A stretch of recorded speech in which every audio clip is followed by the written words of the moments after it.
Well, hey, what's going on? I am live here in Nashville, Tennessee. A beautiful morning. Neighbors are mowing the lawn, and I am sitting out here recording day 99, which I never know how to do this. It's like a countdown from 99 to 1. I guess that's the way to do it. It's day 99. 99 days left until Louisville, Ironman Louisville. And so things are going pretty good. I do want to say something first about this contextual advertising business that is going on. The other day I'm having a little bit of an issue with my mid back, so I was looking at mattresses, and so then I don't know. I was looking at them on my desktop iMac, and then 5 minutes later, I went onto my app on Facebook, and it was serving me ads from like 3 different mattress companies. And I don't know, man. I don't know how I feel about that. You know, I used to be in marketing. I kind of still am, obviously, but it's kind of crazy to me that we have to put up with this stuff here. So anyway, let's move on to the how I'm training kind of thing. I am getting back into yoga because of that, partially because of that back issue. And I got to say, it kind of strains my back a little bit at first, and I got to be real careful about what exercises I go into and how far I push. But in the long run, I can tell now it's been about 6 days in a row at night. I do like a 15 to 20 minute core lower back exercise deal. And boy, it is really making a difference. I think ultimately that is kind of one of the major differences is the yoga practice that gives me just a little more flexibility and just strength in general. And the core is so underestimated.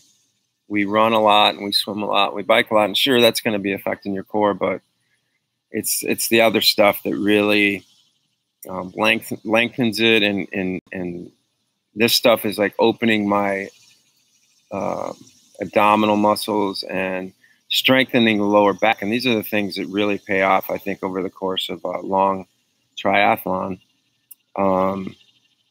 So that's what I've been doing. And as you know, as I mentioned last time, and I've been talking about on the podcast, this is Mike from the Crushing Iron podcast, by the way. The 10-17 run I've been doing has been quite amazing, actually. I went out yesterday. It was pretty hot, and went out to do about roughly a 9-mile run, very slow, dips below 10-minute pace. I slow it down to 17 and as a walker, and then I get back on it and try to hold it as close to 10-minute pace as I can. And usually that goes pretty well. And yesterday I got to mile 7 and I got a little impatient. I said, you know what, I'm going to try and run 2 half-mile intervals starting at 10 and kind of seeing where they end up. And the first one kind of dipped into the 8-minute pace range within the half mile, and I backed it off and I went back to 10-17 for another half mile, and then I finished it with a similar interval. And the main reason I'm doing that, and I think I got a little ahead of my game, is because I got an Olympic in a couple of weeks, and I want to really see. I got to throw a little bit of speed in there just to make sure I remember. But what I noticed was, ideally, I probably wouldn't want to go down that far, and maybe should have been keeping it right around 9. But you know, for this Olympic, I got to be in the 8 range, I think, you know, or maybe a little lower. So I'm kind of pushing that envelope. But I noticed that I felt like ass after the run. I mean, not ass, but like sort of ass. And it was kind of one of those deals where it instead of bouncing around and you know, doing stuff, I went right to and one of my indicators is always like, do I just start mowing food? Like uncontrollably. And yesterday the answer was yes. I went to the store, bought a pizza, put the whole pizza in the oven, came back and demolished it. And then sort of late around, I was a little bit off. But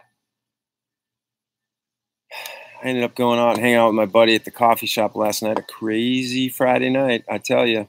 And but I do. My good friend Elise, who won Ironman Florida last year, she tells me pizza after a hard workout is okay. So that's what I did, and I feel pretty good today. Actually, I'm going to. It's a really nice day. It's a good day for cycling and/or running, but I have accumulated too much fatigue, and I had planned on swimming today, which I will probably do here soon. And then later I'm going paddle boarding for the first time. So I hear that's a pretty good workout, and I'm excited to do that out on the lake, Percy Priest.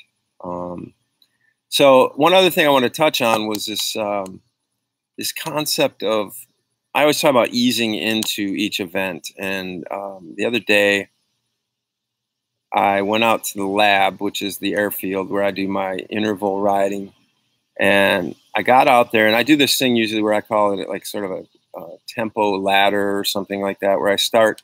It's a flat course, and it's a circle. It's 1.5 miles roughly, and I go by, because I don't use a power meter, which I know is a mistake, maybe, probably, but I usually kind of go like, okay, so I'll warm up, and then I'll try and hit 10 minutes at 20 miles an hour on average. And then I will go a little recovery, and I will, next one I'll do 21 miles an hour, and then I'll try to go 22. And I did that, and everything was great. And then I felt really good. So I said, you know what, instead of 23 miles an hour, I'm going to try and go 24 miles an hour for 10 minutes. And interesting thing happened. I got the first lap. I really put it down, and I got there. And I was for one lap, and it's usually about 3 laps or so that you have to hold for 10 minutes. And by the second lap, I was really fighting it. And what happened was, at the end of the 10 minutes, I couldn't even hold 23 miles an hour. So I had gone out too hard in that short little interval, and I couldn't even hold my natural 23 ladder. Instead, I was trying to go for 24, and it backfired. And I personally think there's a good lesson in that.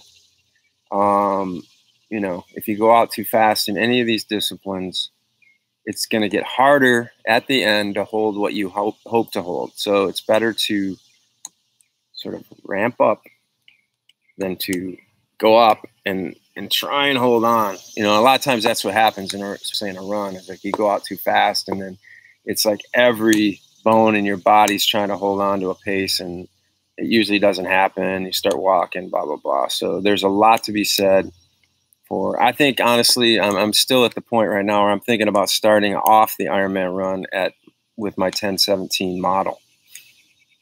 So if you see me walking out there early on, you'll know why. Anyway, anything else? I got the paddle boarding, pizza, yoga. Things are going good. I'm actually looking forward to swimming today and then paddle boarding. And we will catch you tomorrow on day 98. I hope your training's going well. Please listen to the Crushing Iron podcast. There is an accumulated fatigue podcast. It's really popular, and I don't have the number for it right now. But anyway, crushingiron@gmail.com is my email. If you have any thoughts or questions, hit me up. This was a really weird live stream with, as far as I know, nobody even watching.